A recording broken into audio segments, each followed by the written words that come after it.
Hi everybody! Maayong adlaw. For today's video ni ata karon sa bukid kay magluto ta og puto nga balanghoy. Ga-crave kog putong balanghoy, ang dali ra man ni siya paliton diha sa merkado pero ganahan ko nga ako'y magluto kay of course for the content.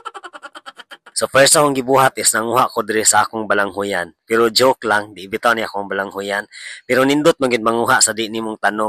Pag human akong panguha sa balanghoy ni balik na dayon ko sa akong lutoanan. Ako na din gisugdan og kanang prepare ang mga lutuono, nagkagod kog lubi, and after na ko magkagod og lubi, ako na pud nang gi-prepare ang mahiwagang takuri kay diha na tulutoon ang kanang balinghoy. Ako na din gikumutan ang balanghoy, dayon akong bungkag na akong gibutangan og sugar og lubi, og ako na pud yung gimikos-mikos nang hinaw bi ako na guys ha, nang hinaw gid ko na mura na siya messy tan-awon pero nang hinaw ko og diha ako na din gilunod ang mga mixture sa katong balinghoy dayon naghulat nga maluto, of course naapoy bukid-bukid dayon diha ako na dayon gibutangan og margarine dayon tan-aw na pud sa bukid kadyot dayon haon na dayon nato ang ato ang giluto nga puto kana ako nang gihaon og ready to na siya, ready to kaon. And that's all for today's video. Thank you so much for watching. Bye everybody.